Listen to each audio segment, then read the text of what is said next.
बिस्मिल्लाहिर्रहमानिर्रहीम, अस्सलाम वालेकुम। मैं शाहिद सकलैन हूँ। आप मुझे मेरे यूट्यूब चैनल, फेसबुक पेज पे देख रहे हैं। आज 18 अक्टूबर है, जुम्मतुल मुबारक का दिन है। बात करेंगे लाहौर कॉलेज में पेश आने वाले अफसोसनाक वाक़ये, उसकी तहकीकात, तफ्तीश हुआ, नहीं हुआ।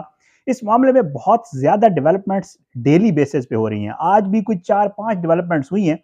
गुज़श्ता रोज़ कुछ जो है वो सहाफ़ी दोस्तों पे, कुछ लोगों के ऊपर जो है वो बाकायदा कॉलेज की मुद्दत में एफआईआर की गई। कोई 32 के करीब लोग थे और जो है इस मामले को लेकर आगे चला जा रहा है। कोशिश ये की जा रही है, खसूसी कमेटी बनाई गई, उस खसूसी कमेटी की आज रिपोर्ट भी आ गई है। कोशिश ये की जा रही है कि इस वाक़ये के मंतकी अंजाम तक पहुँचा जाए। ये वाक़या हुआ है, नहीं हुआ है?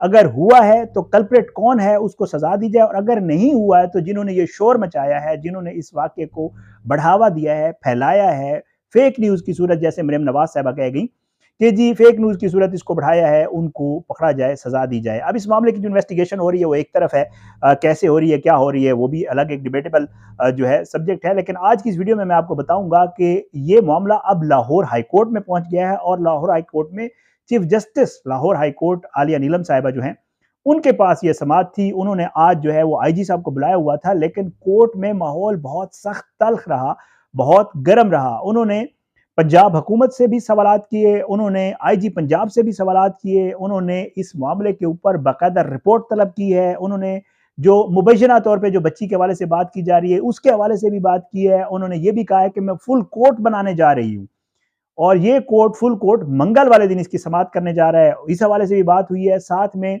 जो है एक वकील वहां पे मौजूद थे, उन्होंने सहाफ़ियों के हवाले से बात की। अज़मा बुखारी साहबा के साथ भी उनकी हल्की फुल्की जो है वो तल्ख कलामी झड़प कह लें वो भी हुई। तो ये सारी चीज़ें आज की इस वीडियो में, ज़रा जो कोर्ट की हेयरिंग हुई है, सहाफ़ी होने के नाते रिपोर्ट करना हमारा हक है। कोर्ट में जो हेयरिंग हुई और उसके बाद जो सूरत हाल हुई, दोस्तों ने जो वहाँ पे मौजूद थे उन्होंने जो बताई वो भी आपके साथ शेयर करेंगे। बहरहाल जी, लाहौर हाई कोर्ट में जो है वो तलबा के एहतजाज और हालिया जो वाक़या है उसके हवाले से सोशल मीडिया के ऊपर जो कहा जा रहा है फेक न्यूज़ फैली है, उसके हवाले से जो है वो आज समाअत हुई। Chief justice Lahore high court Aalia Neelum साहिबा ने जो है वो तालीमी इदारों में हरासानी के वाक़यात की तहकीकात के लिए एक दरख्वास्त दी गई थी, उसके ऊपर समाअत की, जिस दौरान आईजी पंजाब उस्मान अनवर और दीगर मुतल्लका हुकाम को, क्योंकि बुलाया गया था पिछली समाअत के ऊपर, आज वो पेश हुए। दौरान समाअत चीफ जस्टिस ने सवाल किया, आईजी साहब, वीडियो को वायरल होने से रोका क्यों नहीं गया? क्या आपने वीडियो रोकने के लिए किसी अथॉरिटी से राब्ता किया था? इस पर आईजी पंजाब ने बताया कि हमने पीटीए से राब्ता किया था, जो कि अथॉरिटी, और आईजी साहब इस मेरे ख्याल से इस मामले में ठीक कह रहे थे। चीफ जस्टिस आलिया नीलम साहिबा ने कहा कि आज 18 तारीख है, वीडियो 13 और 14 को वायरल हुई, यानी 5-4 दिन हो गए हैं। आपने जागना तब होता है जब आग लग चुकी होती है, सब जल चुका होता है। आपने मुतल्लिका अथॉरिटी से बहुत ताखीर से राब्ता किया, आईजी साहब को उन्होंने कहा। आईजी साहब ने अदालत को बताया कि 700 से ज्यादा अकाउंट से वीडियो वायरल हुई। पुलिस के पास साइबर क्राइम को देखने के लिए सिर्फ एक इदारा है। इस पर चीफ जस्टिस साहिबा ने रिमार्क्स दिए कि आईजी साहब, ये आपकी नाकामी है। आपने बच्चों को सड़कों पर आने दिया। आप हमें उन 2 दिन का हिसाब दें, 14 और 15 अक्टूबर को आपने क्या किया? इस पर आज भी एक्स और टिकटॉक पर वीडियोस मौजूद हैं, ये कहा गया चीफ जस्टिस साहबा की तरफ से। चीफ जस्टिस साहबा ने कहा कि आपने जो दस्तावेजात जमा करवाई हैं, इसके बाद आपने 2 दिन कुछ भी नहीं किया। 16 अक्टूबर से काम शुरू किया। जो बच्चियां सड़कों पर आईं, अगर उन्हें कुछ हो जाता तो कौन जिम्मेदार था? ये चीफ जस्टिस साहबा ने बाकायदा तौर पर पूछा। इस पर आईजी साहब ने कहा कि डेटा को अपलोड होने से रोकना इतना आसान नहीं होता और ना ही हमारे पास अथॉरिटी है। हम एक अकाउंट से रोकेंगे तो दूसरे से रीपोस्ट हो जाती है। अच्छा, इसके ऊपर मेरा ये भी यही मौकफ है। ज़ाहिर है जब वीडियो को वायरल होती है तो आईजी साहब इतनी आसानी से उसको रोक नहीं सकते, क्योंकि वो मल्टीपल टाइम मल्टीपल अकाउंट से वायरल हो रही होती है और वीडियो कोई ऐसी चीज़ नहीं है जिसको नाका लगा के, कंटेनर लगा के, पुलिस लगा के या ऐसी चीज़ें लगा के उसको फ़ौरन रोक दिया जाए। फ़ौरन नहीं रोका जा सकता होता। पीटीए को दरख्वास्त की जाती है और पीटीए के बाद जो है वो फिर आगे पीटीए उसको डिलीट करवाता है। मुख्तलिफ प्लेटफॉर्म्स होते हैं, हर प्लेटफॉर्म को अलग से रिक्वेस्ट करनी पड़ती है, तो it will take some time. तो ये यहाँ पे जो है ये मेरे ख्याल से आईजी साहब ठीक कह रहे थे। अच्छा, आईजी ने कहा कि पुलिस ने 700 से ज्यादा अकाउंट की शिनाख्त की है जिन पर वीडियो चल रही थी। उन्हें बंद करने का इख्तियार पीटीए के पास है। हमारे पास जितनी अथॉरिटी, हम उस पर काम करना शुरू हो गए हैं। हमने कुछ अकाउंट्स की शिनाख्त की है, वो अभी तक डिलीट नहीं हुए हैं। ये आईजी साहब ने वहां पे कहा। समाअत के दौरान अदालत ने एडवोकेट जनरल पंजाब से इस्तफसार किया कि पंजाब हुकूमत ने इस हवाले से क्या कुछ किया है। इस पर एडवोकेट जनरल ने कहा कि पीर के दिन तक कोई ज्यादती का शिकार सामने नहीं आया था। अफवाह यह है कि मुबैना ज्यादती 9 या 10 अक्टूबर को ही जो एडवोकेट जनरल पंजाब है उन्होंने वहां पे बताया। एडवोकेट जनरल ने कहा कि सिर्फ इस बिना पर कि बच्ची कॉलेज नहीं आ रही उसे ज्यादती की अफवाह से जोड़ दिया गया। ये वही मौकफ है जो पंजाब गवर्नमेंट का आप सुन रहे हैं। मरियम नवाज साहब ने भी उस दिन कहा और कहा यह जा रहा है कि ये एक फेक न्यूज़ उड़ाई गई और फेक न्यूज़ के जरिए इस सारा, और फिर इसके बाद बच्चियां भी सामने आ रही हैं, वो प्रेस कॉन्फ्रेंसेज में भी आ रही हैं, बता भी रही हैं कि जी हमने दूसरे से सुना और हमने फिर आगे बढ़ाया और ये सारा मामला इस तरह चला। बहरहाल जी इसके ऊपर एडवोकेट जनरल पंजाब ने चीफ जस्टिस साहबा से कहा कि अगर आप कहेंगी तो मैं आपकी उस बच्ची से मुलाकात करवा सकता हूं जिस बच्ची के हवाले से ये खबर उड़ाई गई कि जी उसके साथ ज्यादती हुई है। अच्छा, चीफ जस्टिस का ये कहना था कि ये केस तो बहुत अहमियत का हामिल है। इसके ऊपर वो कहती हैं कि मैं फुल बेंच बना रही हूँ जो मंगल को समाप्त करेगा। ये कॉलेज इंतजामिया की नाकामी है। लड़की का बयान लिया जाए, ये जो वो लड़की जिसके हवाले से एडवोकेट जनरल साहब कह रहे थे कि जी मैं आपको बच्ची मिलवा सकता हूं, उनके हवाले से चीफ जस्टिस साहब ने कहा कि लड़की का बयान लिया जाए और अगर ये मालूम हुआ कि लड़की का बयान लेने के लिए दबाव डाला गया तो फिर आप लोग नताइज के लिए तैयार रहें। ठीक है, इसके ऊपर जस्टिस आलिया नीलम साहब ने कहा कि फुल बेंच इन हालिया वाकयात और सोशल मीडिया पर फेक न्यूज फैलने के हवाले से समाअत करेगा। DGFIA इन हालिया वाकयात के हवाले से तफ्तीश करें।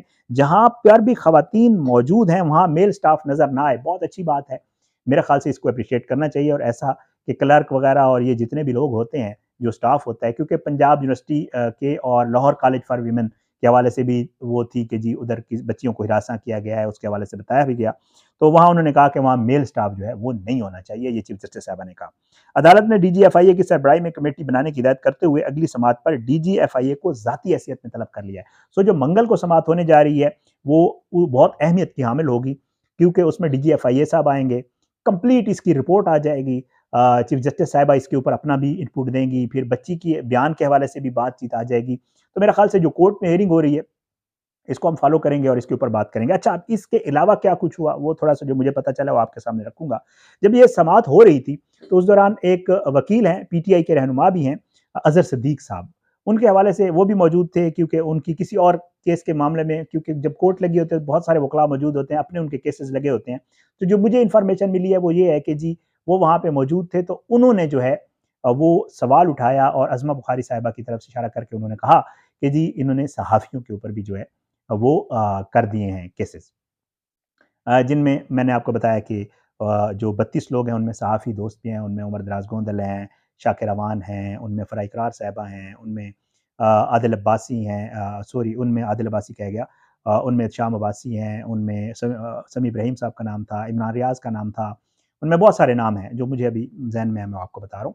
तो इस हवाले से उन्होंने ज़िक्र किया कि जी सहाफ़ियों पे भी जो है वो केसेस हो गए हैं। तो इसके ऊपर अज़मा बुखारी साहिबा ने कहा कि जी ये जो है सहाफ़ियों पे केसेस की बात कर रही हैं, प्रोपेगेंडा किया गया, अकाउंट से किया गया, वो मतलब जो ज़ाहिर है उन्होंने अपना एक मौक़िफ़ दिया उसके ऊपर। तो इसके ऊपर उनके ऊपर अंदर थोड़ी-सी एक-दूसरे के साथ थोड़ी तलख़लामी हो गई और उसके बाद जो है मामला वहीं पे ही चीफ़ जस्टिस साहिबा जो है उन्होंने, जो वहाँ पे कोर्ट रिपोर्टर दोस्त मौजूद थे, वो ये बताते हैं कि चीफ़ जस्टिस साहिबा ने ये बाकायदा तौर पे कहा कि जो सहाफ़ियों वाला मामला है, उसको मैं देख लूँगी, उसको मैं खुद देखूँगी कि सहाफ़ियों के हवाले से जो हुई हैं FIRs और जो मामला है, वो किस हद तक है, उस पे जब इन्वेस्टिगेशन होगी और चीज़ें सामने आएँगी तो मैं उसको खुद देख लूँगी। तो ये उन्होंने तसल्ली करवाई और ये सारा मामला। बहरहाल जी कुछ सहाफ़ियों ने प्री अरेस्ट बेल्स करवा ली हैं, पेशावर हाई कोर्ट से आज मैं खबरें देख रहा था। अब इस वाक़ये से बहुत सारी चीज़ें जुड़ गई हैं फ्रैंकली। फेक न्यूज़ है, कैसे फैलाया गया, एजेंडा क्या था, लोग एहतजाज के लिए निकल रहे हैं, गिरफ्तारियाँ हो रही हैं। आज पिंडी यहाँ पे तलबा को पेश किया गया। असल में खबरें इस हवाले से बहुत सारी हैं तो मैंने कहा कि इस पे मैं ज़रा लाहौर हाई कोर्ट पे ही रहता हूँ कि क्या समाअत हुई।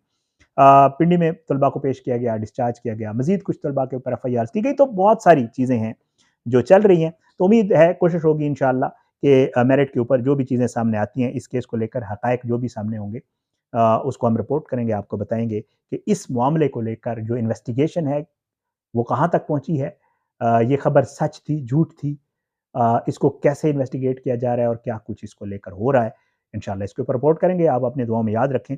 अल्लाह सबको अपने हिफ्ज़-ओ-अमान में रखे, अल्लाह सबका हामी नासिर हो और अल्लाह जो है वो इस मामले को भी जो हकीकत है, वो सामने आ जाए ताकि अगर कोई मुल्ज़िम है तो उसको सज़ा मिल जाए और अगर किसी ने इल्ज़ाम लगाया है गलत तो उसको भी ज़रूर सज़ा मिले। इजाज़त है, इंशाअल्लाह अगली मुलाकात होगी। अल्लाह पाक सान का हामी नासिर हो। इसके खिलाफ साजिशें करने वालों को नस्तानाबूद करे। अल्लाह ज़ालिमों को इबरत का निशान बनाए, मज़लूमों को इंसाफ मिले। अपनी दुआओं में याद रखा करें। मुलाकात ज़रूर होगी इंशाअल्लाह, लेकिन बशर्ते ज़िंदगी। पाकिस्तान ज़िंदाबाद। अल्लाह हाफ़िज़।